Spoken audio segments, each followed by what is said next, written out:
What is the Thucydides trap that Xi Jinping is talking about? Why is it the most ironic comparison that Xi Jinping could have possibly made? Is President Trump a fool for his behavior in China? Is he making the mistakes of a century? Well, these are all questions and claims that have been aired. We will go ahead and go through them. We're going to go through a little bit of pop culture today and why the Odyssey trailer and the release of the cast list actually does matter. And it is something that I think it's a canary in the coal mine, and we do need to be looking at how our culture is dying structurally and for reasons that you may not be thinking. We're going to go into some shenanigans with Steve, some family fun, and song review, and God willing, we'll get into the screw tape letters. With that said, Jonathan Fiala for Further Every Day, sitting in the chair philosophy. To my left, I've got Steve. Just Steve. Just Steve. How's it going? Doing good, man. Being ready. Well, I am ready. You are ready? I am ready to be politically incorrect, brother, do some shenanigans today. How are you ready? Ones. You just are. I just are. Ontologically, like by nature of what you are politically incorrect. I am. It's an ontological issue. That's it. That's a fancy word that we use in philosophy and in theology for the by nature. Ontology. Just by nature. You're ontological. I am. Incorrect. Man. Steve is the other one joining me on the panel. Charlie and Nikki are not well and out of town, so be in prayer for them that they have success on their trip and they also get better. They have a stomach flu, so that is unfortunate. We've got Ryan in the producer chair. How's it going, bro? I'm good. How are y'all today? Doing fine. Good. I'm looking forward and both not looking forward to what we're talking about today. Well, so there are some hard subjects, but also some fun ones, and we'll have some merriment and some laughter. Some people will get offended. That is okay. That is normal and natural when you are telling the truth. I do want to go ahead and start off, though, with in the news, President Trump just got back from China and his visit there, and there's much ado about what has been happening over in China and how Trump has, quote unquote, poorly handled, or he's come off as weak in this situation. I don't believe so, and I'll make my case for that, for why he's doing what he's doing. But for right now, I actually want to hear his opening remarks on Cut One, Mr. Producer, to President Xi when they met. Well, President Xi, I want to thank you very much. First of all, that was an honor like few have ever seen before. And I think I was particularly impressed by those children. They were happy. They were beautiful. The military is obvious. It couldn't be better, but those children were amazing and they represent so much. And I know they represent so much to you. You and I have known each other now for a long time. In fact, the longest relationship of our two countries that any president and president has had. And it's, to me, an honor. We've had a fantastic relationship. We've gotten along. When there were difficulties, we worked it out. I would call you and you would call me. And whenever we had a problem, people don't know, whenever we had a problem, we worked that out very quickly. And we're going to have a fantastic future together. Such respect for China, the job you've done. You're a great leader. I say it to everybody. You're a great leader. Sometimes people don't like me saying it, but I say it anyway because it's true. I always say the truth. And I just want to say on behalf of all of the great delegation that we have the greatest businessmen, the biggest, and I guess the best in the world. We have amazing people and they're all with me. Every single one of them. We asked the top 30 in the world, every single one of them said yes. And I didn't want the second or the third in the company. I wanted only the top. And they're here today to pay respects to you and to China. And they look forward to trade and doing business. And it's going to be totally reciprocal on our behalf. Thank you, Mr. Perdue. So I really... And he goes on to say, I'm really looking forward to working with you, et cetera, et cetera. So some people said that this came off as weak. And Xi's response was one of strength. Go ahead and play cut number 2. That's President Xi responding. The whole world is watching our meeting. Currently, transformation not seen in a century is accelerating across the globe, and the international situation is fluid and turbulent. The world has come to a new crossroads. Can China and the United States overcome the Thucydides trap and create a new paradigm of major country relations? Can we meet global challenges together and provide more stability for the world? Can we, in the interests of the well-being of our two peoples and the future of humanity, build a brighter future together for our bilateral relations? These are the questions vital to history, to the world, and to the people. They are the questions of our times that you and I need to answer as leaders of major countries. This year, so he goes on and continues, but the short of it is, what is the Thucydides trap? That has been on the headlines, on the news. Had you heard of Thucydides before this week? Not really. So I had the benefit of a classical education. So thank you, Mom and Dad, for sending me to a religious school that did that. Awesome. Thucydides was, in some instances, he's kind of called the father of modern history. He's one of the first elaborate historians on the Greco-Roman, really the Greco culture. Mm-hmm. And he basically detailed and laid out the rise of Athens and the conflict between them and Sparta. And I actually want to go specifically to the Thucydides trap itself. So go ahead and pull up cut number 3, Mr. Producer. Let's grab a quote. This is from Thucydides. It was the rise of Athens and the fear that this instilled in Sparta that made war inevitable. So what is President Xi saying? What exactly is he articulating? He's saying it's this very left-wing coded reading of Thucydides that there is a zero-sum game, and President Trump, it's only a matter of time before we come to blows. Whereas Trump comes with this, hey, you and I have always worked it out. We've known each other for 11 years. You know, I'm the longest relationship because by definition, because he is a president that is serving a non-consecutive term, he has the longest relationship with Xi of any president. That's right. Right? So we have a long relationship. We've always worked it out. You call me, I call you. We get it worked out. You know, Trump's very personal. He's the guy who's going to make the deal. He's the guy that is going to make a difference in the world. Whereas, look at Xi Jinping's worldview. It's very left-coded.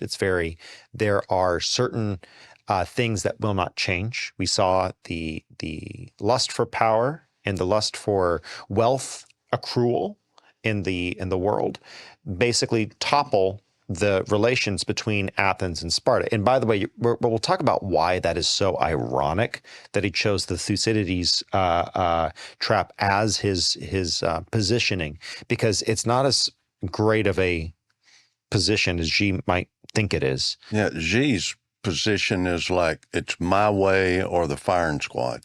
Yeah, and that's how they live over there. Yeah, right? Exactly. So there's this very, like I said, very zero-sum mentality that Xi has. And so I think it's good to look a little bit further back at the entirety of history, because I think it's fascinating. Let's do a walkthrough the rise of tensions between Athens and Sparta. So Sparta, let's set the table here. Sparta was the ruling city-state in the Greek culture way back when, in the 400s before Christ, right? They were and again, the way Greece worked is there were a bunch of city-states within the territory or area of Greece. And one city-state would rule over the others. And Sparta was the one that was ruling. So Athens becomes more affluent. Funny enough, they were actually they're more economically incentivized, more growth and power, but they also had a hedonistic side to them by comparison to the Spartans. The Spartans were more of the, for lack of a better word, Greek Stoic mentality. Yeah. So Athens starts to get more power. And so, of course, this ignites tensions. And if we can go to cut number 4, Mr. Producer, let's go ahead and kind of do a quick walk through this infographic. In 431 BC, the Achaemenid War began. So Sparta invades Attica. Athens relies on its navy. In 430 through 426 BC, the plague of Athens is an epidemic that devastates the Athenian population, killing off the leader Pericles. 421 BC, there's the Peace of Nicaeus. It's a temporary 50-year truce that is signified. Pause for a moment, Mr. Producer. You'll see that actually this is not a fast, quick one and done war. And the Peloponnesian Wars were this long process of two city-states kind of vying and grappling for power. It does rhyme with the Cold War. It does rhyme with the Cold War, very, very much so. So it is an apt explanation, but I do think it is ironic that Xi Jinping uses it. Go back to that cut, Mr. Producer, please. In 415 through 413 BC, the Sicilian expedition found Athens launching a massive expedition ending in catastrophic defeat. In 405, the Battle of Aegospotami, that's hard for me to say. Final naval battle, Spartans win, effectively ending Athenian naval power. And in 404, Athens surrenders. The walls are destroyed, democracy temporarily replaced with the 30 tyrants. Do you see why I think it's kind of ironic that Xi Jinping used Athens as his pick here? The Thucydian trap is Sparta, the global hegemon, United States, right, is approached by Athens in their affluence, in their power. And then ultimately Athens gets their teeth laid on the curb and stomped. And it's not pretty, but Sparta did. Basically destroyed their whole government. And so what Xi Jinping is saying, I'm hoping that we can come to some sort of agreement, but I don't really see how. I think Trump is a unique character in the world stage. And I think he's one of the unique people that can actually navigate this because of his just really, really good business savvy. And he benefits from the Judeo-Christian culture and mindset, from that Protestant work ethic that we talk about every so often. Correct. He has that value. Even though he may not be a Christian, he does work. And he works hard, and he understands the value of creating a larger pie instead of just fighting over the pieces that are on the plate. And so I do think that he can actually do a very, very good job here. My issue is with how the news media has effectively lost sight or never homed in on all of the Venezuelan conflict. All of the conflict in Iran is really aimed at China. And what we've been doing for the past 6 months, 5 months or so, is we've been cutting China's legs out. And so when Xi Jinping actually says this, I don't see Trump as coming from the weak point. I see Xi Jinping as saying, you're encroaching into our resources and we're going to have to do something drastic. And Trump, on the other hand, is saying, I'm waving the olive branch in your face. You better take it. We've done it so far. You better take it. Because you can't look at Trump's microcosm of one opening statement and say that he's acting weak. You have to look at the fact that Iran is a proxy state for China. And what are we doing right now with Iran? We're whooping on them. We're opening up a couple new holes, right? Yeah. We're tearing them some new ones. And that is the backdrop for this meeting. And so the media will come at this and say, well, Trump was weak. There's a lot on the right wing that say Trump is weak. He's betraying us. Guys, no. Remember, we just took away their oil reserves. We're knocking down their satellite state. Trump is saying, you and I have always worked this out person to person. He's coming from the perspective of, hey, we can work, you and I can work this out and we can bypass the war.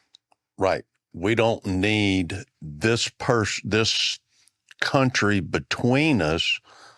We two can work together without all of these folks coming between us, creating conflict like they have in the past. Correct.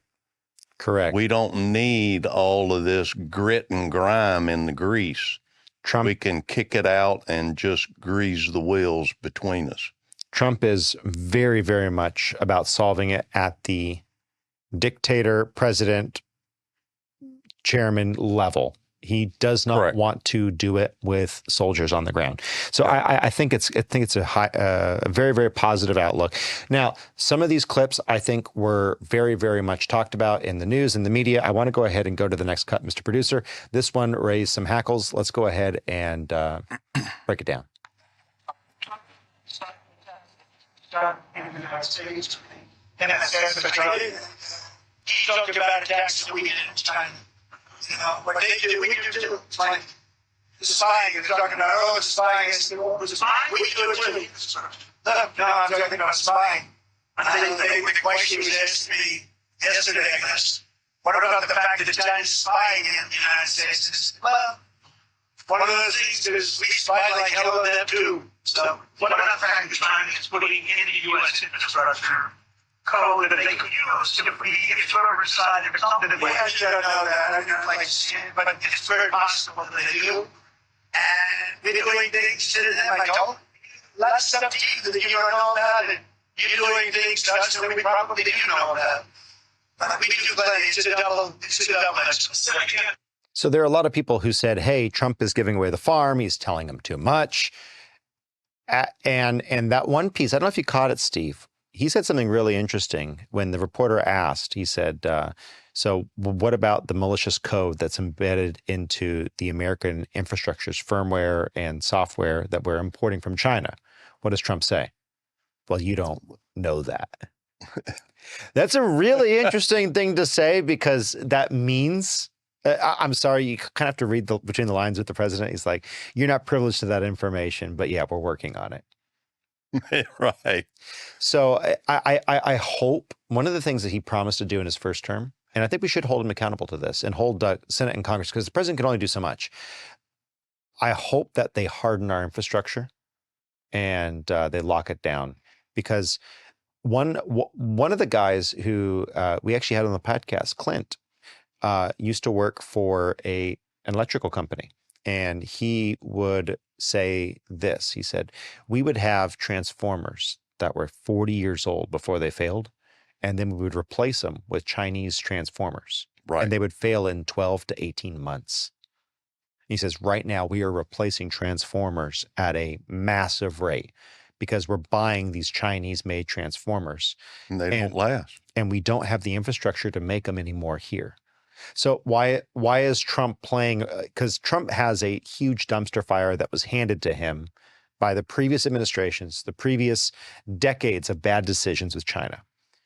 And so he can't really answer that. So yeah, I understand why he answered that way. He has to continue to filter that out and figure a way out how to get to American-made or non-hostile entity-made infrastructure for America. And it's not just the firmware and software; it's actually the hardware too.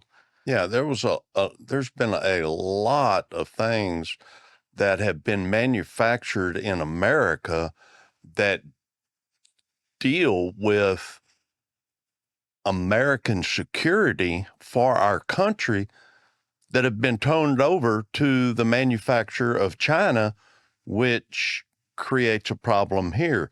Like you're saying, transformers.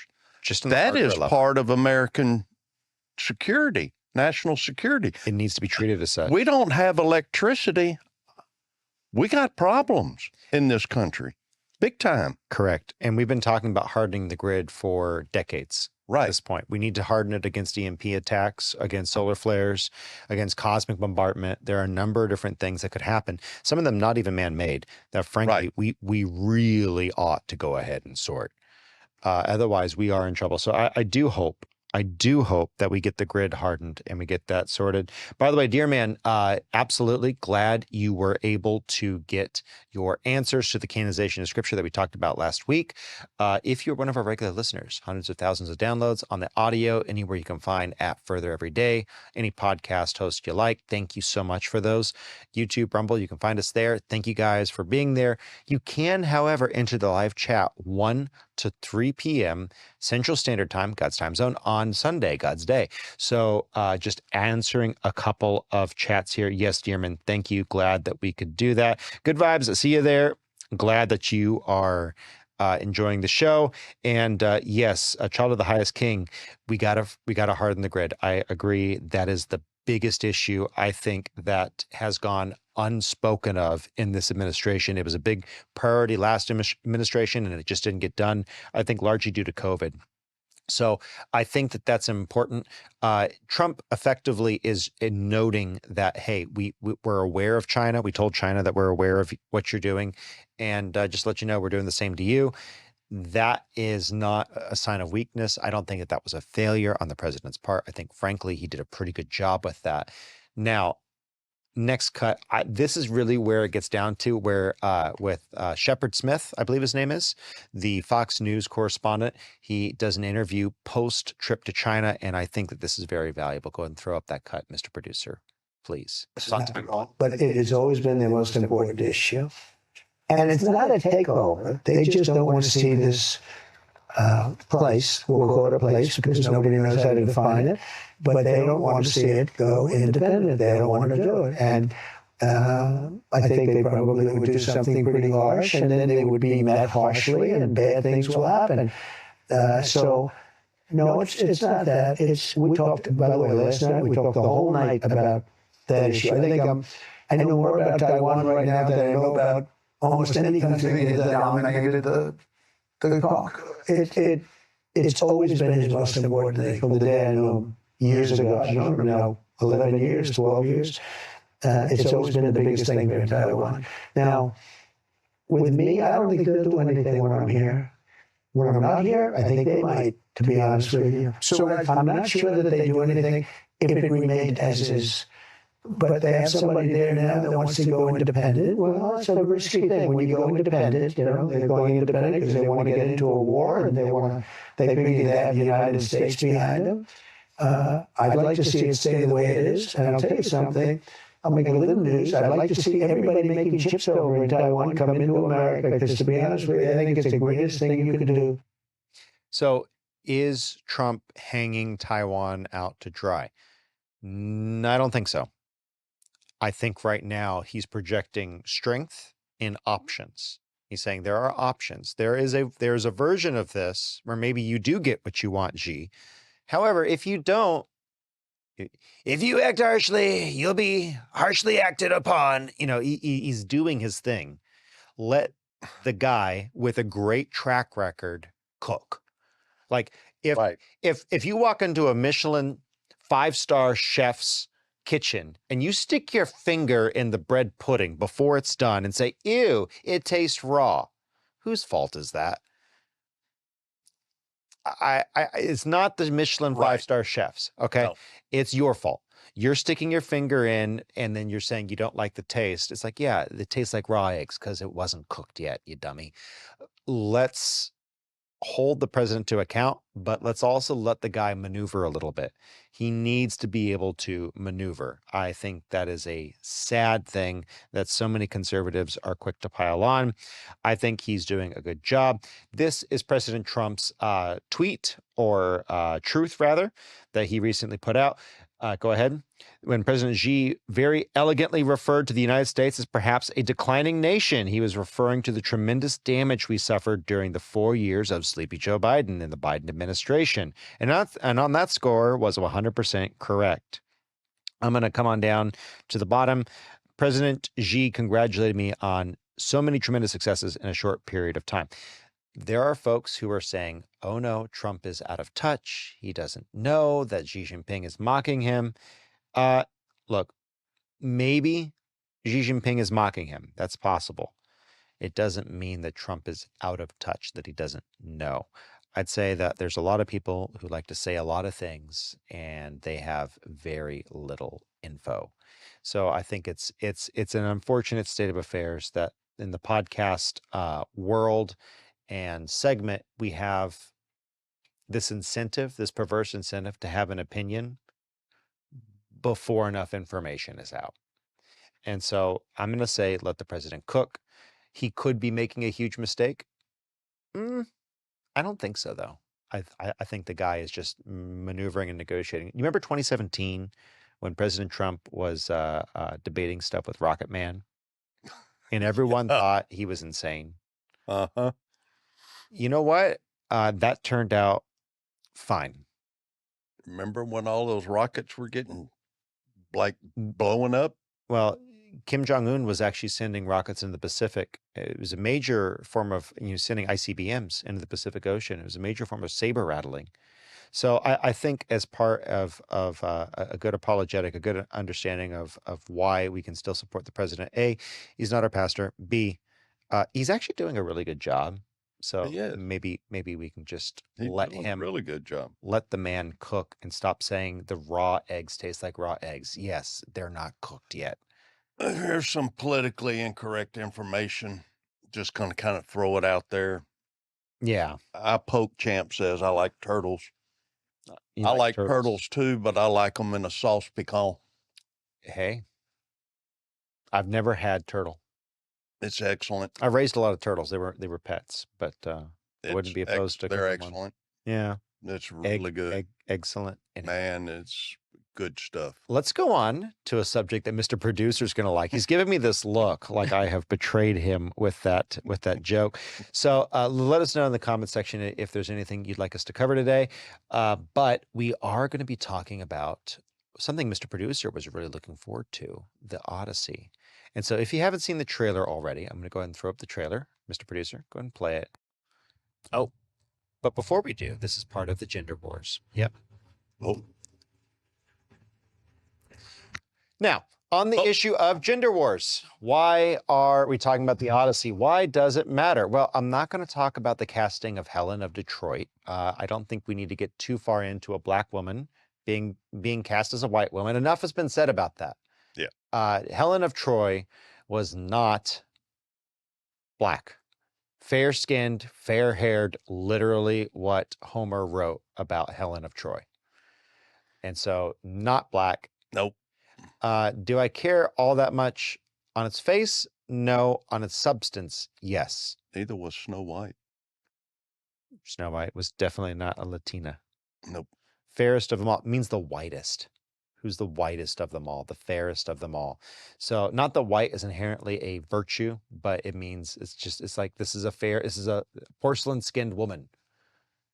And so Latina does not need to apply, but I think most people weren't upset about it being a Latina. We were upset about that specific Latina and how obnoxious she was.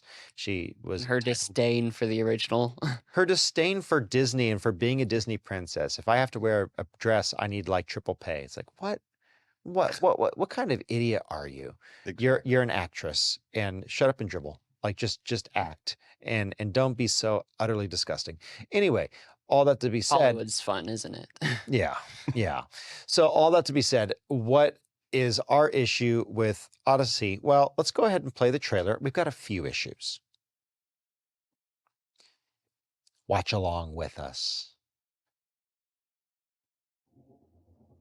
The biggest sin is 20-something seconds of logos. Tell me what you remember. What wife? A son. No. We won the war.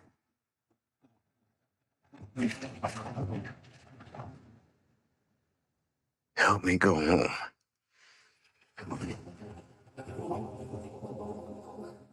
This is a household waiting for master.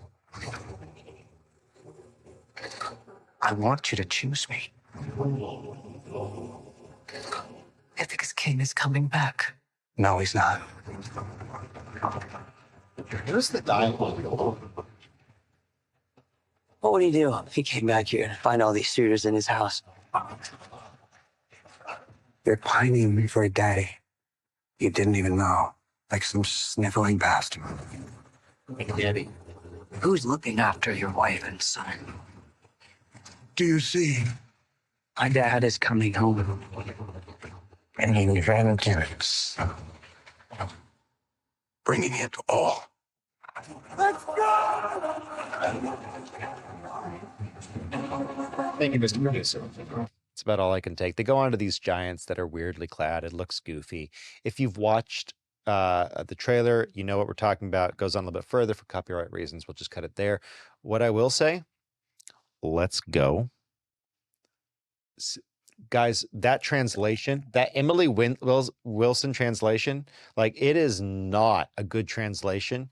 The original battle cry before, let's go, was, my brothers, this may be difficult, but we're going to win, and we're going to win for family, for freedom. It was this eloquent speech. It's not what he said, but it's this eloquent speech. And then it's turned into, let's go. I don't know. Did you read the Odyssey in school? Right? Yes, I did. I did. Excuse me. Let's go. Waiting for daddy to come home. Sounds just like Homer. Sounds just like ancient Sounds nothing Greece writing. like Homer. It sounds horrible. And part of the reason for that is the translator is actually Let's go. an avowed feminist. No. When I read it in school, so we have the actual book, right? Yeah. But we also had, like, our teacher gave us a simplified version of it because, like, Yes. when you actually read it, it's like, compared to language nowadays, it's like hard to understand. It's very So- in-depth. It's Yeah. complicated. And so Emily Wilson is a modern translator, and she specifically translated this from the context and guise of, well, Odysseus was problematic. And it's hard that some translators actually they actually think of him as a hero. Well, okay. That's our first problem, is that Christopher Nolan, the guy that brought us Batman, Inception, is number 3 on my all-time favorite movie list, brought us all of these movies, all these great creations of art. He's using one of the single worst translations, and that is obviously coming through. It's very sad because, did you know this, Mr. Producer? People actually pre-bought the tickets. They pre-purchased the tickets to the point where scalpers were selling these tickets for $3,500 a pop. Really? What?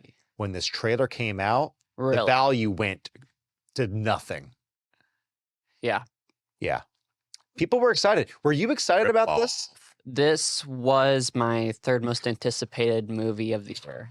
Tell us in the chat if you guys were looking forward to the Odyssey, because I was, personally. I was too. I was a little bit concerned when I saw Zendaya cast. I'm like, that doesn't look very Greek, but I'll allow it. Yeah, me too. I was I like, was like, Zendaya as Athena. I mean, I like Zendaya, but as Athena, It's like if we're going through if we're flipping through the Euphoria Rolodex, I mean, Sydney Sweeney would be a lot closer. But that's what's making those actresses so famous, is they're basically into voyeuristic film that is marketed as TV shows, but really it's softcore. You know, Exactly what it is. and so that's what's making these actresses famous. Mhm. Sydney Sweeney and Zendaya. So unfortunately, people have kind of latched onto them, and they're trying to make them a thing. But the Miss Lupita being Helen of Troy,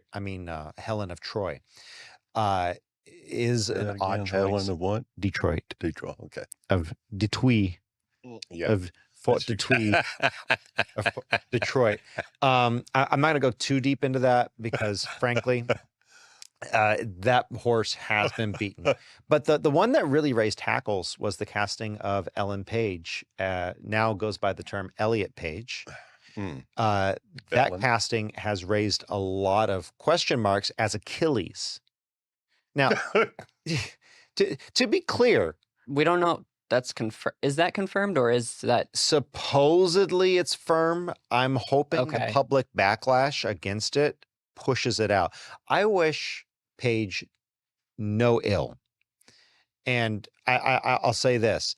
I want Paige to come to a place where she is in a place of peace, But what I'm seeing right now is quite bad. And actually, I want to bring up on the issue. Some people say you can't speak ill of Paige because this person is transgender and they've gone through a lot. I actually want to go ahead and use someone who is very, very, the words of someone who's very eloquent, Jordan Peterson. And I want to get his thoughts on this. He's debating the issue with Russell Brand about a year or two ago. And Russell Brand's like, hey, I think you're posting harsh comments about this troubled person, and it's not a good thing. Jordan Peterson's response, I think, is spot on, and it's very important. I feel that Elliot Page should be able to do whatever Elliot Page wants to do. And that for me, the basic principle of kindness and compassion is going to be my guide when dealing with Elliot Page and when posting something about Elliot Page. I do have, of course, the idea of what do I want Elliot Page to feel? Happy, accepted. That's what I want Elliot Page to feel. And if there are aspects of that I don't understand, then I'm willing to take the hit. The first thing I'd like to bring up is the fact that in the UK, the Tavistock Clinic was recently closed. And that was the biggest clinic doing gender transformation surgery that operated in the British world. 1,000 of the 19,000 kids have now launched a lawsuit for medical malpractice. And when Elliot Page went online and showed off his or her new chest, she or he got 1.7 million Instagram likes. So then the question is, okay, compassion. Well, I think Elliot Page stepped over the line from victim to perpetrator. See, I cannot agree with that statement more. But Russell Brand starts off, and this is a good apologetic moment. Russell Brand starts off with, hey, I think that I want Elliot Page to be happy, to be accepted, to feel comfortable in his own skin, scare quotes for those of you in audio. And I actually agree with Russell Brand. I would like Ellen Page to be happy in her own skin, right? To be living a fruitful life and to be well taken care of. We agree. The question is, should we be normalizing it? And Jordan Peterson comes in over the ropes saying, hey, guess what? This is now a perpetrator on other victims, normalizing this. And in whose reality does this Elliot or Ellen Page expect us to live in? Yeah. In her reality or our reality or reality itself. Yes. They expect us to live in fantasy land. And it changes. And that doesn't work. And it's a disservice to young women. Sure it is. Because I'm sorry, and guys, I'm sorry, we're going to talk about this a little bit. If you have kids in the room, this, for the next 30 minutes or so, this is not the best time for them to be there. Talking about a woman who had a double mastectomy and then had cosmetic surgery to look like she had abs. I want you to understand something. I wish Ellen Page peace and happiness. What we cannot allow is that peace and happiness to be, and by the way, it's not true peace and happiness, to promote something evil. A 5'1" woman will never be able to fight a big, strong man in a dojo, in a ring, or even in the real world. That is fantasy. Casting Ellen Page as Achilles is, we're watching reality itself be rewritten. And at the base core of it, it affects our kids. It affects how children see the world when they see individuals lionized in media. That's the purpose of fables. Fables were meant to tell stories that children would understand archetypes. And they would have in their mind, they would understand birds of a feather flock together. That's why the stork dies for flying with the other birds, right? It's because you're of the same ilk. Yeah, you didn't touch my crops, but you hung out with the ones who do, and you will die for it. Correct. That is a harsh story. Birds of a feather flock together. That is a harsh fable from which that saying comes. You will be known for the friends you keep. you cannot become the opposite gender, and no, you will never be a big, strong man, young lady. You will never be that. Never. It is something that is destructive. And we're going to go into some of the allegations and some of the other things that have occurred that brought Ellen Page. It's so confusing. It breeds confusion just to even say it. It's consistently confusing, and I do not like it. I do not think that it is beneficial or valuable for society to kowtow to this confusion. Ellen Page has zero business playing Achilles. And that has led the internet to have some fun with the entire subject. And it has led to some memes. And so while I want to be really clear, I wish the person peace and happiness, but the idea of a 5'1" woman being cast in the role of a Greco-Roman god or demigod, that is laughable. And it's okay to laugh a little. So we're going to get into, in this moment of Gender Wars, we're going to get into the top 3 suggestions for new movies for Ellen Page to reimagine masculinity, starting with number 1. King Xerxes offers his respect, ma'am. All he asks is that Sparta kneels a simple vow and your people will be spared. Don't call me ma'am. My apologies, miss. Xerxes is generous. He only wants your loyalty. Surely even a delicate thing like yourself can understand that.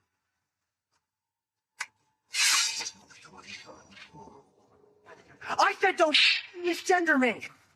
Ma'am, calm down. No need to get emotional.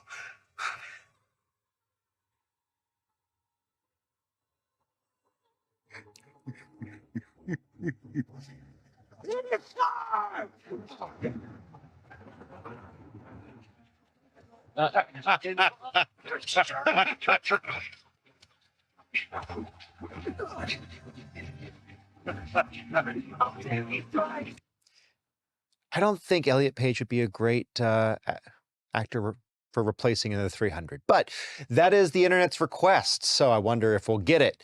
Now, moving on to number 2 in the top. Since we're doing Achilles, let's just go ahead and replace Brad Pitt. How would that look like if we actually played that out?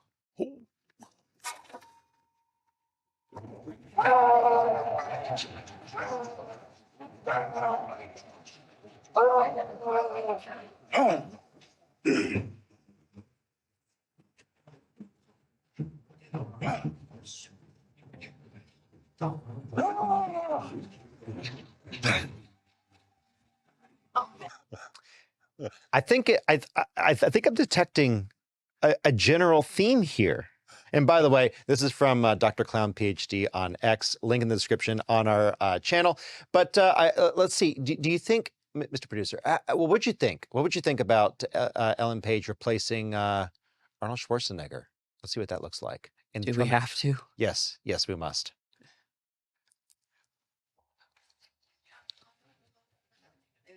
What would Ellen Page look like in Terminator? Well, Predator. Okay, so those are our top 3 from the internet. Tell us who you want Ellen Page to be in the next blockbuster. But before we do, so go ahead and drop this in the comment section. Mr. Producer, you have the honorable mention, I believe. Right. John Wick. John Wick. I think John Wick is right. Painful to watch. Yeah. Again, if you're looking at us and you're saying, hey, are we being mean? This is the person who put out the double mastectomy on the world and says, hey, little girls, do this. Yeah, that's hard to look at. It's hard to look at. Me and John Arthur talking about this before. Like, she was a pretty girl. Pretty girl. Yeah. Like, I watched her in like Inception, Next Man, and she's pretty. And we're going to talk about what happened. And this is why we need to not allow this to be. Next honorable mention. Aye, weak hot. That's a he, him. I think so. I think that that would be an interesting one to watch. Although I think that my favorite honorable mention is going to be interesting. You know, I think we should just replace the entire cast of Expendables with Elliot Page. Are those Elliot Page clones? They're all like, imagine Terry Crews played by, that is an Oppression Olympics like tiebreaker. Terry Crews, can you whitewash Terry Crews if it's with a woman who is pretending to be a man? Arnold. I don't know, dude. That's a hard one. Can a woman who's pretending to be a man whitewash a black man in the Oppression Olympics? That is a question for the people below. Mr. Producer's brain is melting. He's throwing his arms up. He doesn't know what to make of this. This is Inception. So I don't know, but what we will never have is this. And here's the truth. I think that she absolutely could have been our Helen of Troy. This is what she could have been. This is what could have been is taken away from her by this ideology and from the world. This is a beautiful person. She was given a beautiful body, and what went wrong? And so, okay, now that we're done making fun of the idea of a 5'1" woman being cast in these roles, I do actually want to turn to the person. That's about that big around. Yeah, she's about that big around, says Steve. Yeah, Right. I want to turn to what actually occurred here. And as so often is the case in Hollywood, we see these, a couple of news articles I'm going to pull up. The first one is Elliot Page details traumatic essay on set of Hard Candy. I thought you got over it and just, I never could move on. If you go and read the whole article, she says it's kind of sleazy and disgusting, and I don't know if I really want to read it here. But all of that to say, she was put through regularly horrible situations, she claims, and probably the case. Hollywood's horrible. Yeah, especially when you're young. And when you're 16. God, You're yeah. 16. And- Those poor Disney Channel kids. Oh yeah, Disney and Nickelodeon both. I mean, and so they're put through all of this, and then what do? We take the most degenerate idea possible. We tell them this will solve your problem, and then they go and promote it from here on out with all those Hollywood pedos. Yeah, there, man. It's going to continue to get worse unless we say, look, that is laughable, that is dumb, and you need to stop promoting this, and we need to start holding the perpetrators accountable, lest the victims become the perpetrators. As we see in this memoir, Page Boy, Ellen is writing out something called Page Boy, Elliot Page's memoir. Page just details abuse, dysphoria, and coming out in the memoir Page Boy. The closet was grueling. Here's what I'd say to that. It's not that the closet is grueling. It's your life is horrible and it's sad, and the way out of it is Christ. Someone actually saw Ellen Page on a airplane. If you can put that cut back up, and this is from the article, link in the description below. A priest wrote back, or wrote a note and handed it to her, and she goes, instead of a supportive note, it says, "You need the grace of the Heavenly Father around you." I took the liberty of Googling you, and I want to let you know that I'm praying for you. You need the heavenly grace of God to descend upon you. And she took that as an insult, when probably it's one of the nicest things that you could have said. Thank you, Mr. Producer. That's good. So it's a sad thing. I wish Ellen Page all the best, but I do want to say I cannot sit back and say, do whatever you want to do, indoctrinate small children, indoctrinate the rest of the world into believing that this dysfunction is somehow normal. It's sad. And frankly, it's painful to see. This person had a double mastectomy. What's the only case that we're really aware of double mastectomies in the medical world outside of the trans movement? It's cancer or serious injury. This is something that's traumatic, and it causes harm to the body. And it's not a good thing. So just pray for Ellen Page. But also, I'd say this: the institutions that are running in Hollywood promote this. And if you want to know the real reason, do you know the real reason Christopher Nolan's probably doing this? Why? Do you know what the requirements are for an Oscar? Makes sense. Yeah, it's serious. For an Oscar, you have to have representation of the LGBT or marginalized groups. You got to have them. You have to have fill 2 of 4, and 2 of them are you have to have cast a majority or at least a significant amount of the leads have to be Black or Indigenous or LGBT. And so we literally have a system that's encouraging this. If Christopher Nolan had done a primarily Greek cast, he would not be eligible for the award. So the storytellers don't care about story. That's it. They require they're primarily focused on diversity. So Hollywood doesn't care about truth. They only care about their idea of what they want to pass on. Correct. And so this is like McKinsey and a bunch like Satan. But you repeat me. No, it's a lot of these consulting firms and the DEI quotas for I'm having an aneurysm here. What's the name of the requirements for economic and governance? There's I'm totally forgetting. That's okay. Where they put in a quota for a company to do social institutions, economic institutions, equality institutions, and diversity hiring, so that you can DEI stuff. That's okay. It'll come to me, or someone in the live chat will put it Yeah. in because I'm trying to remember Diversity. Equity, inclusion. No. So there's actually a score that you get, and I'm just guys. I've been working late nights. I did multiple 20-hour days this week. That's okay, Steve. But let me read you the requirements for the Oscar. On-screen representation, you have to have lead actors, at least one significant lead or supporting actor must be from an underrepresented racial or ethnic group. At least 30% of all actors in secondary and minor roles must come from at least 2 underrepresented groups: women, LGBT, racial, ethnic minorities, people with cognitive, physical disabilities. So main storyline, central narrative, or subject matter must focus on an underrepresented group.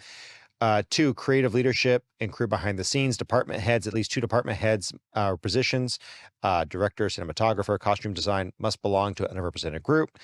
At least 30% of the total film crew must come from underrepresented groups. Industry access and opportunities, film studios and production companies must demonstrate a commitment to career development for the following: paid apprenticeships and interns to underrepresented groups. In development of crew, the company must provide training and development or opportunities for underrepresented groups in areas like production, VFX, or music.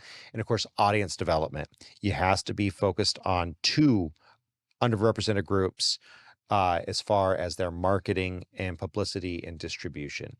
So you have to fulfill 2 of those 4 to be eligible for the Oscars. So why is Christopher Nolan doing this? Probably trying for an Oscar. I'm not going to go see the movie. I have no desire. You going to go see it, Mr. Producer? Maybe. Don't do it. Maybe. Don't do it. I don't know. Don't do it. Because for me, it's like I'm just so curious, like, to see if if Ellen Page's role is a small one, Turn the I camera, won't Kate. mind that much. But like, I want to see what he does with the story and if it's actually gonna be a good story. You are such a sucker. I love you, dude. You are such a sucker. Hey, maybe I won't, but maybe I don't know. I am so tired of giving them money and giving them data. It's just not excited. You know what we need? We need more movies like the movie we saw last week. Oh, The Sheep Detectives. That has a what from you? On a 8. scale of 10. 8 out of 10. 8 out of 10 for me too. The Sheep Detectives was fun. It was silly. No agenda. No agenda. Everything was just pretty We need more movies like The Sheep Detectives, Twisters, Top Gun Maverick. Good movies. I mean, they can make them. They can make them, but instead what they make is propaganda. And it's sad. It's really and truly sad. So it breaks my heart. And frankly, I do wish that Elliot Page would get the help that she needs and that she would get an actual full healing from all the damage that's occurred in Hollywood. So it breaks my heart. But I will also just say in the Bible, some people are offended that we were laughing. Guess what? In the Bible, it says that wisdom mocks the fool. It is okay to say this is a foolish thing to do. Turn back, and here's an outstretched hand. Turn back. What you're doing is laughably stupid, and it is simply not worthwhile. So, with that said, tell us down in the comments section or in the live chat your favorite substitute for Ellen Page. Who do you think Ellen Page should replace? You gotta tell us. We gave you our honorable mentions and our top 3. Gerard Butler in the 300. And of course, we should have her go back and redo Brad Pitt's role in Achilles. And Arnold Schwarzenegger. I think that's pretty good. So John Wick would be hard to watch. If she's James Gunn's new Batman in his new DC universe, I'm done. Yeah. So I mean, I was probably think so. already done after seeing Superman, but So tell us down in the comment section what you guys think, or in the live chat. I'm looking at Child of the Highest King says, as in the days of Noah, at Further Every Day. We totally agree. People will do what they think is right in their own eyes over and over and over again. It is a sad, sad thing. So, with that said, we've got some shenanigans from Steve, I suspect. Betcha, man. I can't go shoot me a buffalo. Nope. Stay out of my garbage can. I'll keep it to myself. We are ready, man. You're not going to keep it to yourself? Nope. Okay, that's good. Not going to keep this to myself. Not one bit. We know. We're going to get it on and have a good time. What we're going to do first slide, Captain. Food? Is about food. Stinging nettles. We are going to talk about. I don't think I want to eat something that First stings. thing is we're going to talk about finding or foraging food in the woods. And stinging nettles are your first slide. Stinging nettles. Now, I'm sure everybody's heard about stinging nettles, okay? Kind of stuff you get. I felt about them, too. Yeah, I'm sure everybody's felt them. Now. Wait. No. Mr. Producer, have you ever been stung by nettle? No. Oh. Well, because he's a city boy. Yeah. See, not everyone, Steve. Not everyone. We got to get you to roll around in some so you can have some of our childhood trauma. As the kids would say these days, we didn't call it trauma. We called it just a regular day. That's what it was. Yeah, exactly. Oh, man, what is that? That's some nettle. Don't worry about it. Take a piss on it. Yes, that's what you did. And then I got bull nettle, which is even worse. Which is what you did. That's it. So how do you eat a nettle? Well, what you do with nettle, Mr. Producer, is you don't eat it raw. Say to this. Okay. Don't eat nettle raw. But what you have to do is you eat it like a green vegetable. But what you have to do is boil it. Okay. Yeah, no, that makes perfect sense because the stinging is from the oil. Correct. You got to boil that off. Correct. And that will come off, and then you pour the water off of it, and then it tenderizes it, and you eat it just like you would spinach. Same thing. I didn't realize that the oil would come out that easy. Yes. Okay. Sure is. Okay, you can boil it. And they produce a lot of vitamin A, vitamin C, and vitamin K. Now, how many times do you eat stuff that produces a load of vitamin A and vitamin K? Yeah. Not a lot. So it also produces potassium, magnesium, vitamin C, vitamin E, and calcium in nettles. in nettles. So user AOC wants to know, you ever had nettle tea? I have not had nettle tea. I haven't either. That is something we'll have to look up. We will. I've never had nettle tea, but it sounds good. Yeah. Actually, I guess you just take it and boil it like you would regular I would assume nettle and drink it. Like, I want to figure out what the, before I stick that in my mouth, what the mechanism is for dispersing the stinging part of that. So AOC, you'll have to drop in a suggestion on how to do that, but keep going. Next one, Captain. Imagine drinking cattails. Active nettle juice. Now, cattails, when you eat cattails, you're typically eating them before they get brown. They're in the stage where they're still green, and you can eat them at that stage. You can eat them where they're boiled, kind of like almost like a corn, the cattail itself. Yeah. And then the shoots or the stems, you can take them and chop them up and stir fry them when they're like still onions. young, instead of once the cattail matures. Yeah, I was going to say. It starts getting hard and firm, but you have to do all of this while the tail or the cattail itself is still wrapped and still green inside, and that's when they're still usable. So when the stems are young, are they more like a chive onion? Not really like a chive. It's more like I would say, kind of like a celery. Okay. Base. Even crunchier. Yeah. Yeah. Like that type of thing. So, yeah. By the way, Sunny Day says nettle tea is useful against blood clots, protects heart health. Researchers believe that nettle tea may protect the heart from cardiovascular disease, including blood clots and high blood pressure. Oh, interesting. So that is that's interesting. a little bit more than I've read. So nettles have anti-inflammatory. Yes, anti-inflammatory use, most definitely. Nettles, you would not imagine the use. That's like there was so many things that I went over with the what we did last week.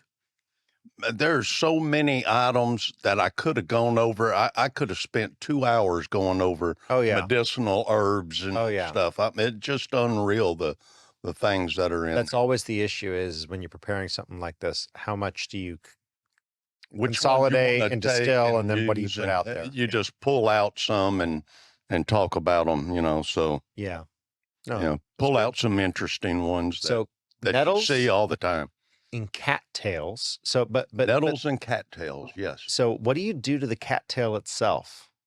The cattail itself, you can eat almost like a piece of corn when it's still green. When it's still green, because once it matures, it's not at all edible. No, not at all. It fluffs out and it's nasty. Yes. Like it'd be like eating a dandelion on steroids. Yes, but dandelions are good eating.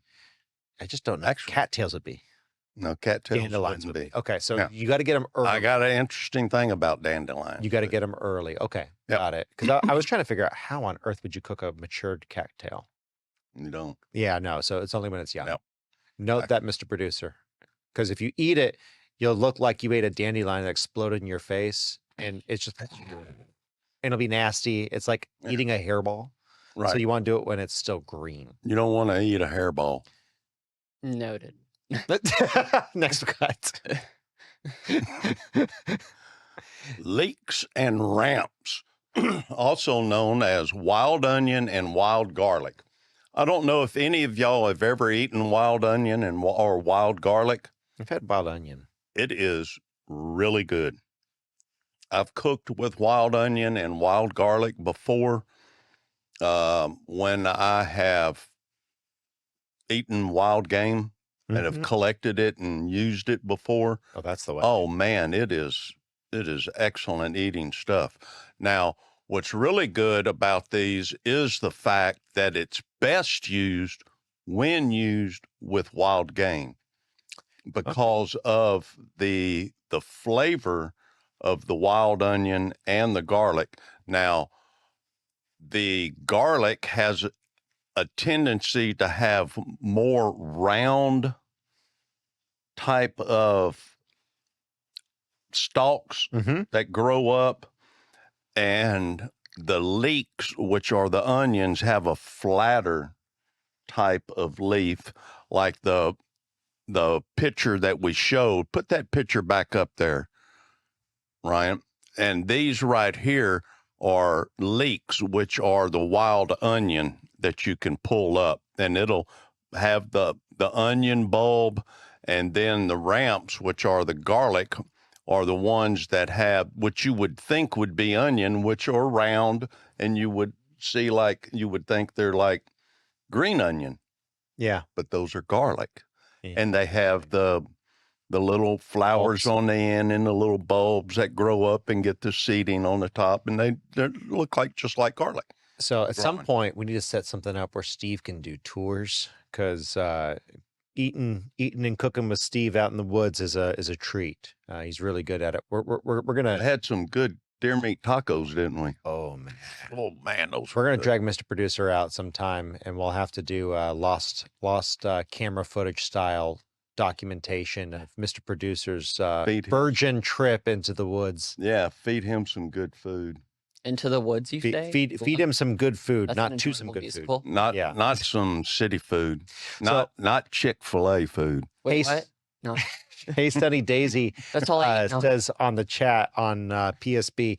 Yeah, wasn't there a TikTok challenge on eating cattails? And that's why I was like, yeah, I don't think you can eat those. Yes, it was called the forbidden corn dog, and people would choke as it would expand in their mouth because it's hygroscopic, and it would cause choking. People would Is that they'd the Tide aspirate Pod them. challenge? It's like the Tide Pod challenge, but even somehow. Yeah, well, I don't know if it's more retarded or less, because Tide Pods, people like we're mature. Yeah, you got to get them before they're mature. Oh, gosh, just to be clear, like we are not suggesting you eat the forbidden corn dogs. We're saying before they're actually mature, when they're green. Correct. While they are green. Clarify that, Steve. But yes, keep going. Correct. Next one, sir. Now, this is the dandelion. Now, you would not believe how much money is spent annually on trying to exterminate dandelions. What do they have against the Wizard Millions of dollars. But did you know, Mr. Producer, every part of a dandelion is edible? The leaves, the stems, and the flowers, the petals. You take the petals, you can make tea. The stems and the leaves you can eat just like any green vegetable. You can eat them raw, or you can eat them cooked, just like you would a spinach. And they're very healthy and supply loads of vitamins. And here I thought the dandelion was just a character in The Wizard of Oz. That's right. And had a little pretty face. It did like this. No. You know how you see great no sense denying. I'm just a dandelion. I'm gonna take what Steve did there and make a GIF. I think we need to. So that's your job, Mr. Producer. But no, dandelion root and herbs have been used in a ton of medicinal compounding. Yes, for years. Yes, and there's numbers of other types of flowers, wild type flowers that they use the petals off of to make teas with, that are used in herbal teas and stuff that are for you to drink, and they're supposed to help you with your body, anti-inflammatory type stuffs, and aspirins and painkillers and stuff like that. So, yep. Next one, Mr. Producer. And everybody, well, I shouldn't say everybody, most everybody likes these blackberries. Who doesn't like blackberries? Man, I love Some people blackberries. say if you don't like blackberries, you're functionally retarded. Some people say, I would never say. I would never say that, but now, some people say that. I gotta say, bumbleberry pie, favorite pie. It's blackberry, blueberry, man, raspberry, all of those berries, man. And if you're feeling extra bougie, some strawberry. That is the best pie. Yes. The best And pie. man, I'll tell you what, I remember as a kid going out and just going and picking gallons. I Oh my remember gosh, going yes. barefooted and going and picking blackberries. I did man. as a kid too. On the airport where I grew up, there were a ton of wild blueberries and blackberries. And how many kids do you ever see nowadays out picking blackberries? Well, it's Hardly rare. any do you ever see I've got picking friends. blackberries I nowadays. got friends who raise their kid on the farm, and the kids do that. Yeah, Thankfully, but but you most don't- kids don't. You don't hardly see it anymore, Yeah, like you yeah. used to, man. It's sad. We used to wait till. Have you ever picked blackberries?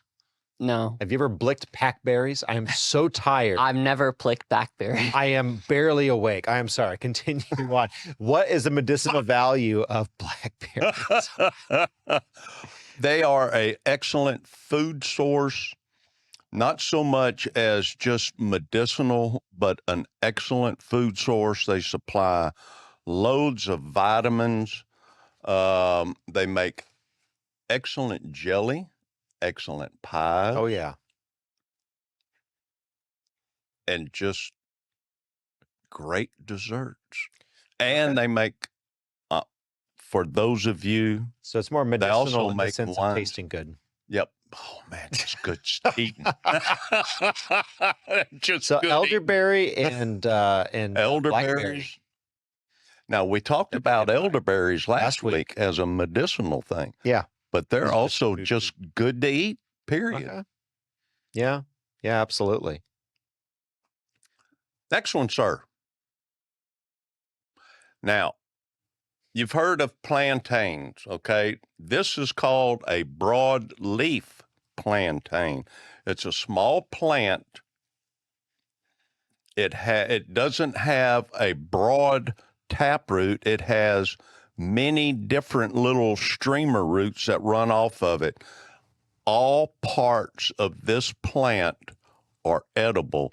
The roots, the leaves, the part that looked like a piece of asparagus sticking off of it that looked like the flower, every part of this plant is edible. It gives anti-inflammatory. It's great for many different things like reducing fever, supplies loads of vitamins, and can be eaten raw. It can be eaten cooked. A lot of people will eat it like you're eating a salad, or they'll eat it like you would cooking spinach. And from what I understand, I've never eaten it, but from what I understand, it tastes really, really good. On the berries from the Dutchman OG. Yes. Talking about berries, you got to remember, Joe Biden is just a dingleberry. And he usually has some when you see him go like this. I won't be eating any of those berries, but continue on. It looks like he's squatting and giving. Steve, it's a family show.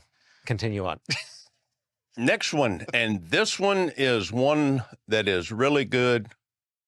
Fresh meat.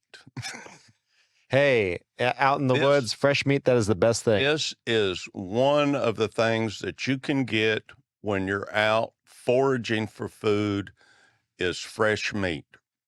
Now, what you're going to see here is a number of different types of fresh meat that you can get. That was my oldest son that you saw there with a deer. Next picture. This here is a pig. This is my second to the oldest son, Nicholas. The first one was Langston. Next picture, sir. This one here, you'll see, y'all seen this guy here. This is my grandson, Jake. This is with a rabbit. You can shoot rabbits. You have squirrels available. You have birds. There are numbers now I'm going to tell you something here, okay? Just going to go out on a limb, be politically incorrect. We expect it. All right. When you are hungry and it comes to a point to where you have to be out foraging for food, I'm going to tell you something. The only kind of birds that aren't that great to eat are birds that eat other meat. Falcons, hawks. No, that makes perfect sense. Stuff like that. Yeah. Owls, birds that eat, say, like seed and things of that nature, insects, those types of birds are okay to eat. Yeah, that makes perfect sense. They'll taste okay. And it doesn't matter basically which kind. Now, I want to tell you one kind of bird that's not good to eat, and anybody will tell you that if they've tried it, is a crow. Oh, yeah. Don't ever try that. When they tell you ever heard that saying, eating crow? Yeah, there's a reason for it. There's a reason they say that, because aren't they stringy? Tastes like well, I am serious. I'm gonna gift that to you. He's trying to self-censor so hard. I'm just saying, crow is bad. Don't ever try it. Thanks for holding it back on the family show. It is bad. I'm telling you, it is not good. Next. It tastes like every explicative he didn't use. Continue on. Next one. And you can also fish. Never forget about fishing, because here's one thing. When you get birds, all of the innards that you take out of a bird can be used for bait. They work excellent. I bet they do. Catfish bait. I've caught so many catfish. It's like chumming the water. Yes, I've caught so many catfish on bird innards. It is unreal. I believe you. And that mess of catfish that you saw on that stringer, would you show that one back up? That mess of catfish, there's a couple of different types of fish there. There's catfish, and then there's gaspergoo. A number of those I kept, and then a number of those I ended up giving to some poor families that were up in a town over and called outside Riverside.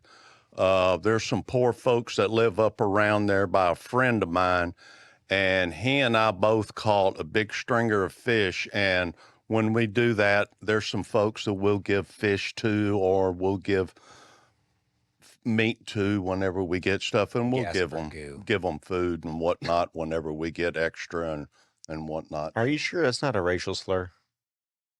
Gaspergoo? Sorry, continue. That's what they call them. They call them goofish. I'm just gaspergoo. Are you sure that? No, continue on. So, well, that's what they're called, man. But you can take them, and you can actually, those are good eating fish if you prepare them right. Yeah. It's all about preparation. All about preparation. And there's not much out there that you can't eat. It's all about knowing how to prepare what it is that you collect. And if you find the right way, now, everything that I talked about here, except the meat, is in the description below that we have. I put the book in there that I got all this information from in the website, so you can get all that information there. At Further a Day, anywhere you can find a podcast, YouTube or Rumble, you'll find us there. Right on, brother. And with that, that's been Steve Shenanigans. I think we have a song review. Oh.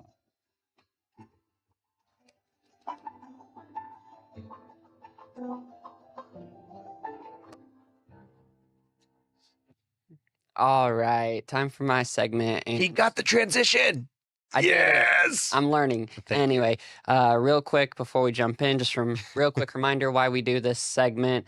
Music is a gift from God. I think it's a very important part of life. It's everywhere. As Mr. Charlie says, it is a window to the soul. And like with any media, you need to be careful what you consume, how much of it you consume. And we don't do this to be critical. We do this to be analytical. And today, our song is By Your Grace by Cody Johnson, which was actually recommended by my sister. She is a big country music fan. Cody Johnson is her favorite artist. This is one of his Christian songs that he wrote.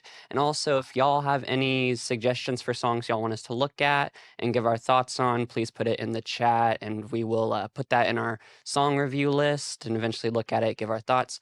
But let's dive into. Make sure you do it on our Rumble or YouTube channel so it's persistent so we can see it. Yes. But let's dive into By Your Grace by Cody Johnson today. All right, verse 1. I'm aware of everything that's wrong with me, but still you accept me anyway. I live with a past I can't get past, and it still haunts me. So I'm asking for the courage to make a change. What are y'all's thoughts on that verse 1?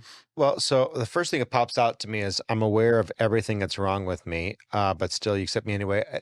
I think the heart and intent of that is good. I would say this: I have become more aware of how sinful I am in the last 10 years, and I look at the last 10 years of my life and go, "Ooh, God blessed me, and He fellowship with me, and I was screwing X, Y, Z, all these other things up, and He still fellowship with me." And the truth is, I've come to realize that I am not aware of everything. Totally agree. Totally agree. So, but I do like that. I live with a past I can't get past, and it still haunts me. So I'm asking for the courage to make a change. That rhymes with I believe, Lord, help my unbelief. Yeah, I can see that. Yeah, that's true. How about you, Steve? Any thoughts? Yeah, I think some of that, I live with a past I can't live past.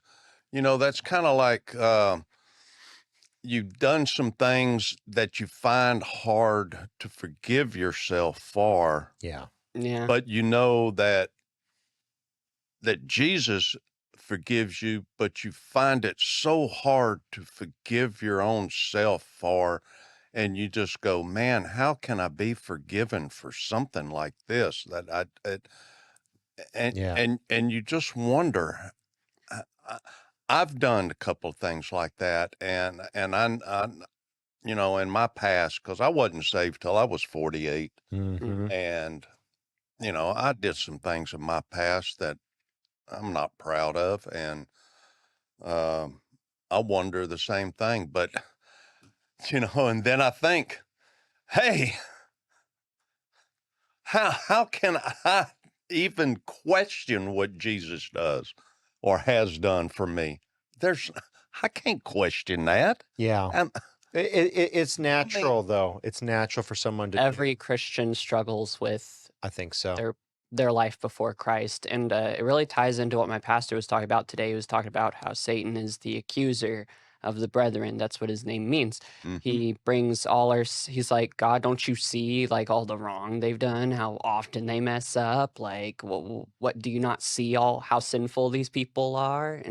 But Christ's blood covers us, washes away our sin. So yes. But like if you're a Christian, you fight that fight every day. You have God's voice in your head, you have your own voice, you have Satan and his demons, their voices in your head.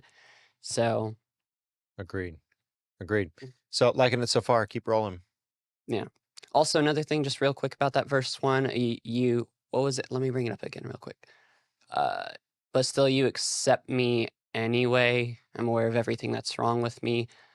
For me, I think, like you said, John Arthur, I think it's well intentioned, but I think you can be a bit more. I think it's with lines like that, you need to emphasize repentance as well. Like you forgive me anyway. Yes. Would be a great change. You forgive me anyway. Yeah, but I think lines like that, like you accept me anyway, is like we're getting into the mindset of like I can do whatever I want. God doesn't accept us; He forgives us. It Right. sanctifies us. He calls us to live according to His plan. And so, yeah, he forgives, He sanctifies. Any of those words would be better than accept. Yeah. Agreed. You're right. All right, chorus. By your grace, I have hope. You've already paid every debt I owe. Please take my chains and make me see that by your grace I've been set free. Mm. No problem with that chorus? No. Pretty good. Pretty Pretty good. theologically sound. A bit basic in my opinion, but that's okay. That goes to answer the question about why you wonder about your own, what you can't forgive yourself for, and then that right there tells Yeah.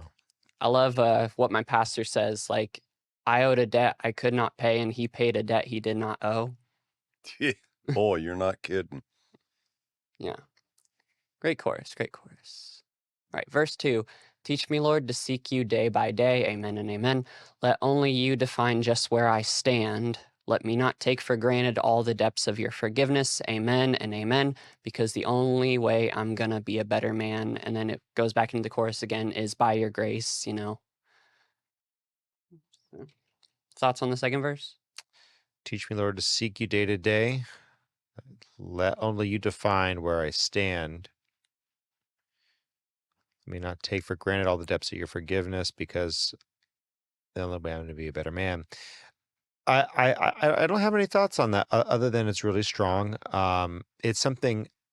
So one of the musicals I hate the most has some songs that I've really liked, and the reason I hate the musical is because the tenor and tone that it's What delivered musical is this? in a horrible way. But Godspell has some of the best music. That it's just a great set of music, but the direction in the original was very, very sacrilegious and antichrist. And I know a lot of Christians who do it today, and they try to do it as unto the Lord. I've mixed, but day by day, this reminds me of the song "Day by Day" from Godspell, and so I have to put that disclaimer out. I do not like Godspell. I do not endorse Godspell, but I will say the song "Day by Day" is really good. Day by day, oh dear Lord, this I pray, that I may see thee more clearly, draw to thee more nearly this day by day. It's very similar to that, and I do really appreciate the thought on that. Yeah, it's good. All right. Then the bridge here, I've got a long way to go, but Lord, I know there's not a step I'm going to take when you're not with me. Mm. No problems there. That's pretty good. Yeah. Pretty good. We do have a long way to go. We do have a long way to go. And it's all through the sanctification of the Lord. So I was just about to say, he sanctifies us, conforms us more to the image of his son every day. Indeed. Renews us day by day. And sanctification is a process. It's what you're basically filling out the holy work that God has for you here on earth. People think that it's making you more holy. Jesus had to be sanctified. He prayed in John 17 that for the sanctification work that he was doing. So obviously Jesus didn't need to become more holy, but rather what he was doing was consecrated, and he needed to fulfill that. So we have a job to fulfill, and it is a good thing. It is a good thing. So good song review. Yeah. Are we doing the screw tape letters now? We're doing the screw tape letters. Mr. C.S. Lewis, I love that guy. So okay. Let's go ahead and jump in real quick. Uh-oh. Guys, I do not have that updated. So you're going to have to listen to me read it right off of my PDF, because something happened with it. I don't have the pretty fixtures. These slides aren't correct, or these slides aren't current. They're from last week. Okay. So I am sorry. It's okay. I don't have the pretty slides. We had an issue. Oh, John Arthur. Yeah, that's it. Shame. No. No. Okay, guys, I'm sorry. Our nice, pretty slides did not make it on. That is my fault. So this week in chapter 28. So you're going to see me reading. So I apologize, but go ahead and pause me. Steve is over here mimicking me like a mimic from Pokemon or a mime. Just kind of making sure we got enough room. He's doing on the screen here. The people in the audio have no idea what's going on, but I'm being my Italian by extraction self and mimicking and doing this rather. And you're mimicking Italian. Me, being Italian. You're being Italian. Boisterous with my hands. Okay, so if you are just joining us and you have not heard of the Screw Tape Letters, well, the Screw Tape Letters are specifically a wonderful book that was written by C.S. Lewis, kind of red teaming the idea of spiritual warfare. What I mean by red teaming, he's playing the opposition. So he's writing out how the demons and devils of hell may indeed think about humans and how they might act within their hierarchy as demons. And so you got Screwtape, who's this elder mentor, and Wormwood is his apprentice. So in this chapter 28, Wormwood is being chastised for a lack of understanding of what their purpose and intent is. And so that's where we're going to kind of get into it here. So Screwtape, the elder demon, writes to the younger, the apprentice, about his, the apprentice is tormenting and attempting to tempt a young man in World War II era Britain who has just gotten engaged to a lovely woman who is a Christian. So, Screwtape starts in chapter 28. My dear Wormwood, when I told you not to fill your letters with rubbish about the war, I meant, of course, that I did not want you to have your rather infantile rhapsodies about the death of men and the destruction of cities. Insofar as the war really concerns the spiritual state of the patient, I naturally want full reports. And on this aspect you seem singularly obtuse. Thus you tell me with glee that there is reason to expect heavy air raids on the town where the creature lives.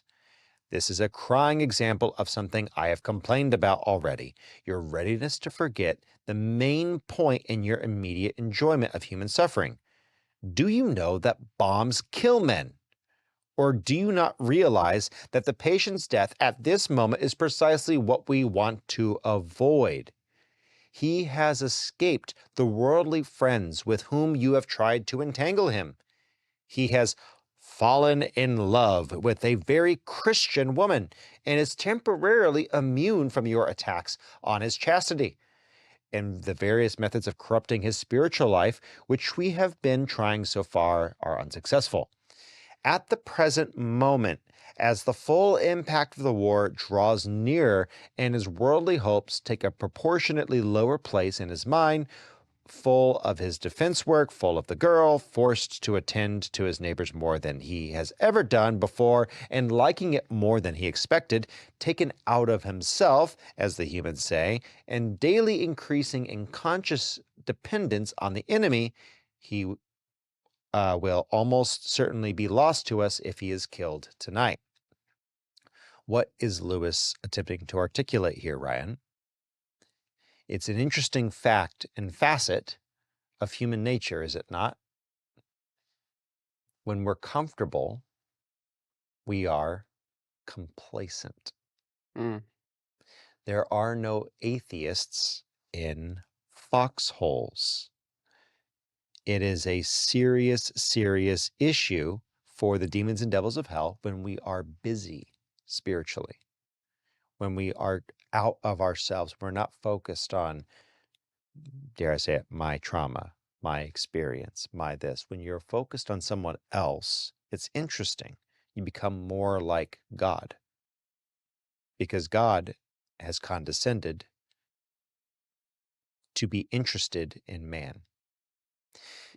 When you're in this state, you are in a good place. Your trials aren't inherently a bad thing. They lead you to be closer to God. Sometimes I think we really get upset with God for allowing us to go through tribulations, through stressful times. Those are often the times when we're closest to him. Yeah. And it's important. So Not kidding. he continues on. This is so obvious that I am ashamed to write it. I sometimes wonder if you young fiends are not kept out on temptation duty too long at a time, if you are not in some danger of becoming infected by the sentiments and values of the humans among whom you work. They, of course, do tend to regard death as the prime evil and survival as the greatest good. But that is because we have taught them to do so.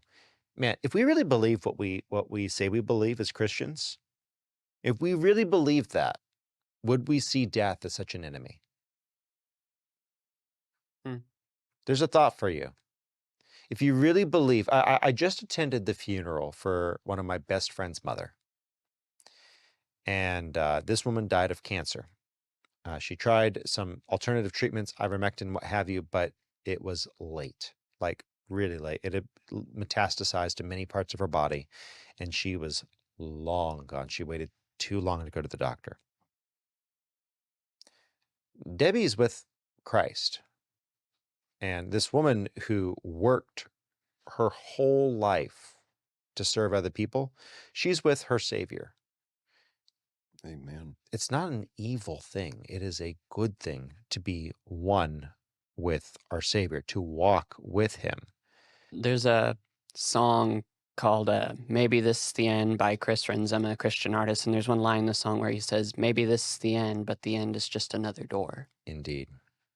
Indeed. Can you imagine how, and I don't say this lightly, and I don't say this to upset, even though I'm not just really say it. too.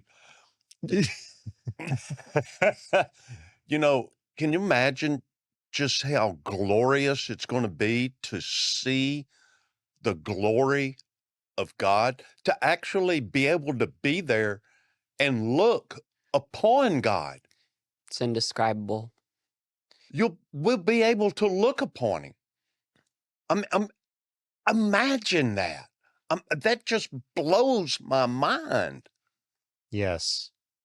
So there yes. I mean,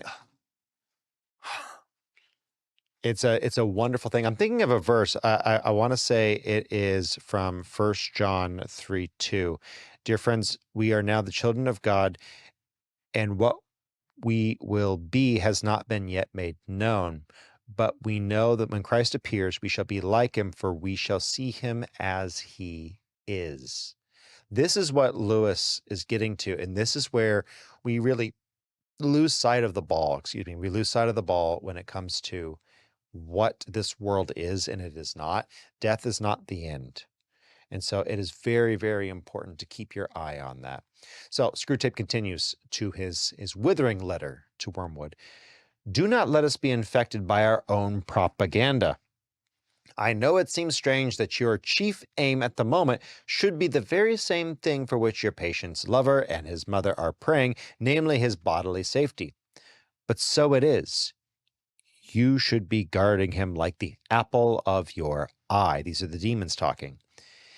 If he dies now, you lose him. If he survives the war, there is always hope. The enemy has guarded him from you through the first great wave of temptations. But if only he can be kept alive, you have time itself for your ally.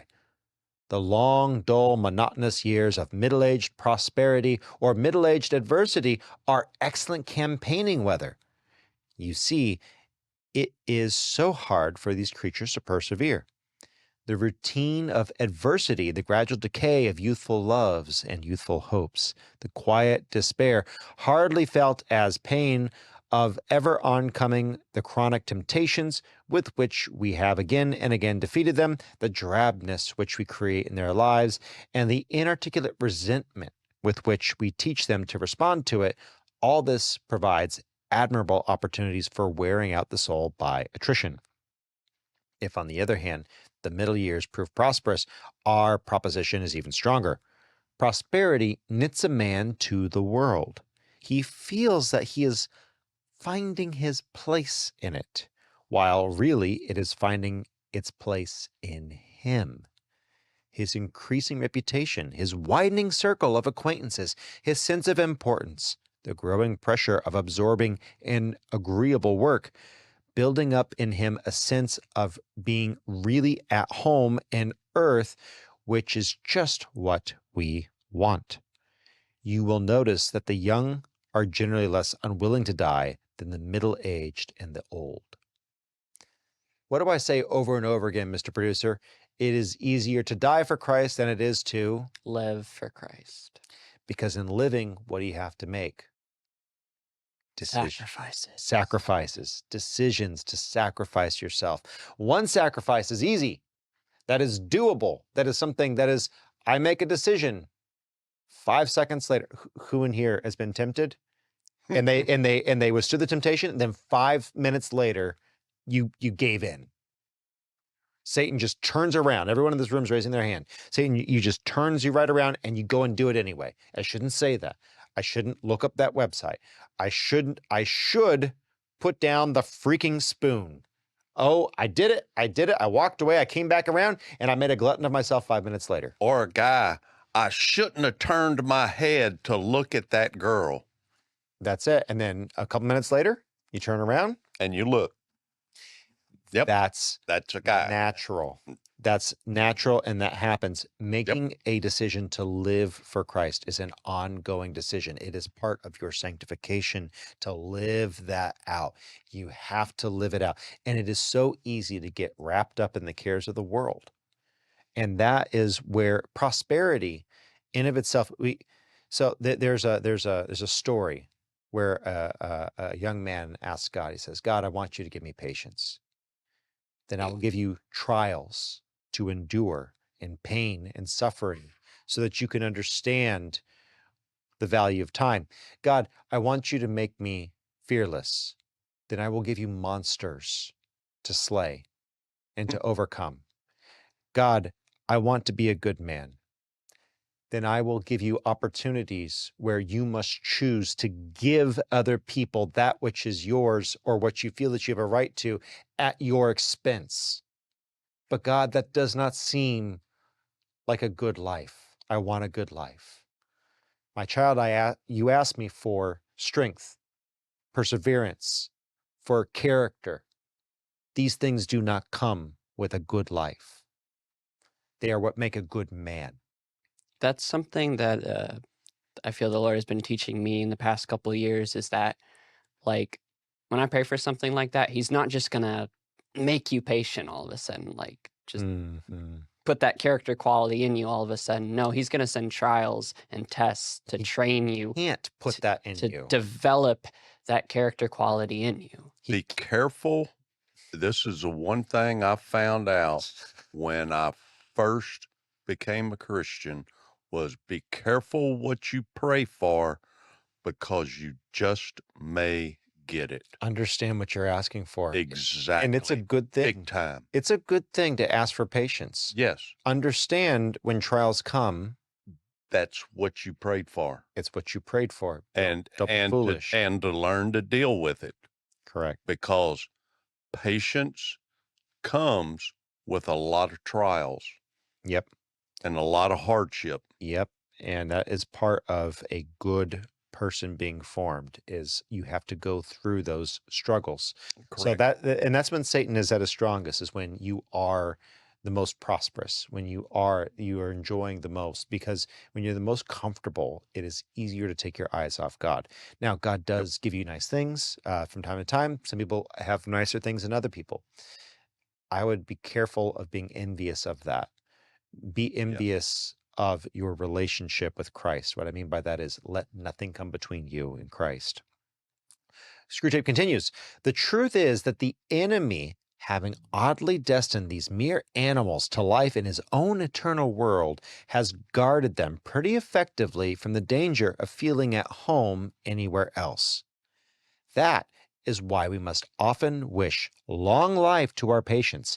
70 years is not a day too much for the difficult task of unraveling their souls from heaven and building up a firm attachment to the earth. While they are young, we find them always shooting off at a tangent.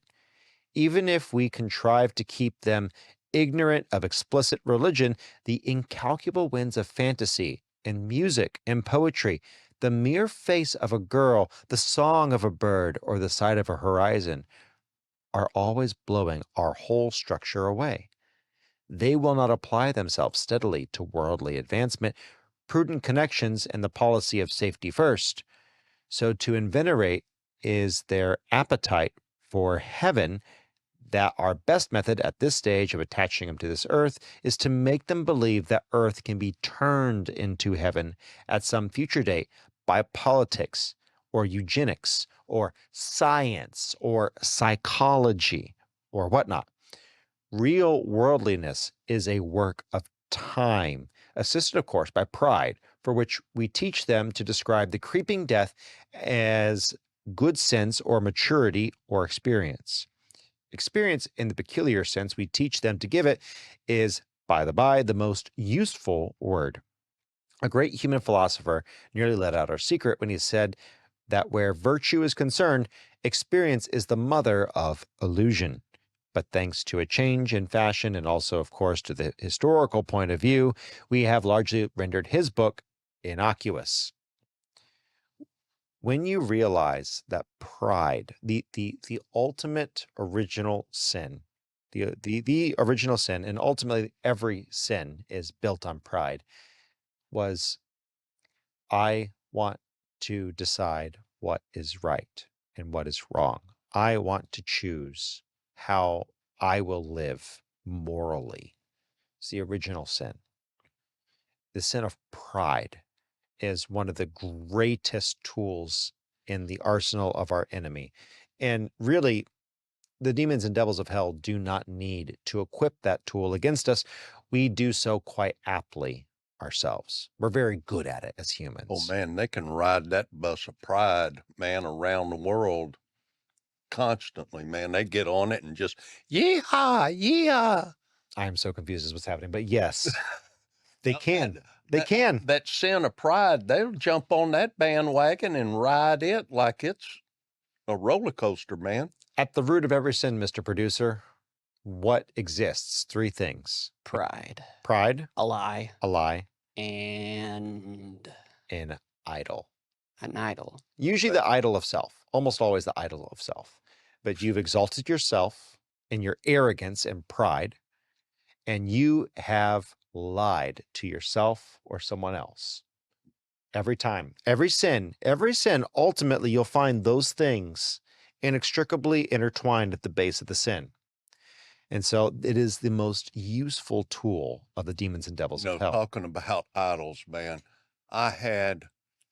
John Arthur, I had one of the most biggest revelations in my life that come across after I had gotten saved was when I had gotten epilepsy. I wasn't able to drive, and I had a vehicle that I'd always wanted all my life. Nice F-350 truck, four-wheel drive. I'm behind that. 2-inch lift, nice big 33s on it, 4-door, full-length bed. Man, it was a fine truck. I mean, diesel 7.3 liter. Yeah. I had it for 3 years. I came down with epilepsy, had my driver's license taken away, and I let that son of a gun sit in my driveway for 6 years and did nothing but let it sit there and be an idol. And I did nothing but just look at it and wish I could drive it until I realized and I went, my gosh, I cannot believe what I'm doing with this thing. Anything can be an idol. Your spouse, your truck. And I sold it. Bam. I got rid of it within, I knew a guy that was wanting to get a truck for his son. And I said, hey, man, you're wanting a truck, aren't you? He says, yeah. I said, I got one for sale, man. You want to buy it? What did Jesus say about this, Mr. Producer? Bam. If your eye causes you to sin, cut it out. You bet. He's not talking about your eye. He's talking about things in your life. Cut them off, even if they're good things. Even if they're good things. And I got rid of that son of a gun quicker than, man. That's what you must do. So, Screwtape finishes off. Great. I bet. It did, man. How valuable time is to us may be gauged by the fact that the enemy allows us so little of it. Our lifespans are short, for a good reason. The majority of the human race dies in infancy. Of the survivors, a good many die in youth.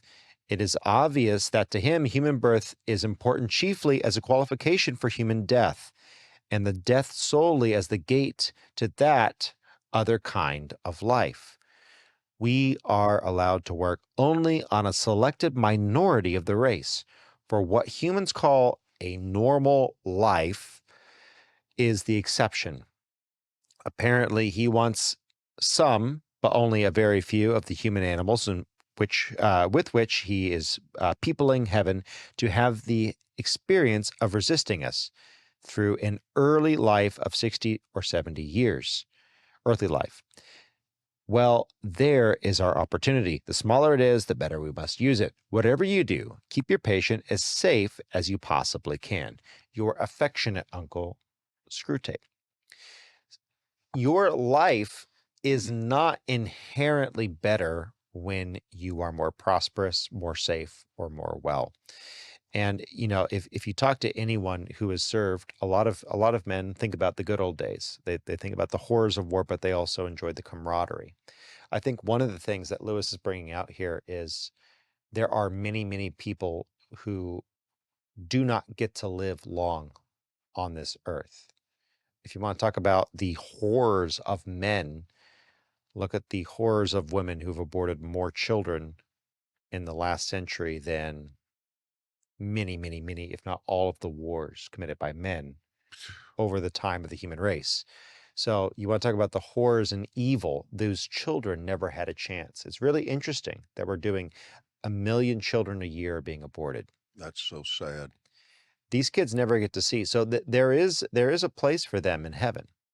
We look at the age of accountability, and we believe that children who die to abortion, they do have that life, but we have the privilege of living this life, hopefully living a good one, and hopefully living one where we gain that experience and that closeness to Christ. Understand that that life being hard is not inherently a bad thing.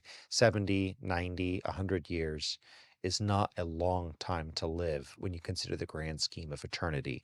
The demons and devils of hell will wait 5 minutes, 5 years, 5 decades, whatever they need to try to grab you. If you are halfway decided today on Christ and on where you want to be in eternity, they are happy to wait until the right moment to fully convince you that you should not accept Christ on his offer. There will come a time where that offer expires. So something to think about. Final thoughts for the day, Steve. Well, I'm just kind of thinking that Miss Elliot is not going to make a very good guy or going to play a very good guy on TV. Have you noticed? Just doesn't. They always mimic the worst men. Have you ever noticed that about women who are trying to be a man? They always they look like the worst men. Yeah. And they take on the affects of that guy that you're like, yeah, I don't want him around my sister. Yeah. Dog. And have you noticed that, Mr. Producer? They always pick like the most toxic men to emulate. Yeah. The one with like the chain and he leaves his chest open. Ugh. It's always the worst part of men that they try to emulate. Probably the men that abuse them. I guess they didn't know any good men. That's a very insightful point. Yeah, I believe that's true. Yeah, he's probably hitting the nail on the head there. I think so, and it's really quite sad. That's probably why the problem she has is like it is. Yeah, had bad modeling. Any other thoughts? Take a look at that book we have set. Well, it'll be in the description. Yeah, it'll be in the description. There's some good stuff. I tell you, I've gone over all kinds of eating and foraged a lot of different things, meat, plants, all kinds of stuff in the woods. Hey, man, it's great stuff to do. It really is. When you know that you can do things like that, it gives you self-sufficiency. Yes. It's a wonderful gift, by the way. It really is. Yeah, absolutely. Mr. Producer, final thoughts for the day. I thought it was interesting talking about Ellen Page today and just seeing kind of where the direction of Hollywood's heading because I'm a big fan of movies. It's one of my passions, big fan of storytelling. I know you are too, John Arthur, and it's just and with seeing how Hollywood really is losing what storytelling is all about. And also going through the Chronicles of Narnia right now, seeing what really good storytelling is. I just finished Voyage of the Dawn Treader. What did you think? Oh, it was so good. So much great Christian symbolism in it and great Christian pictures of the Christian life and all that.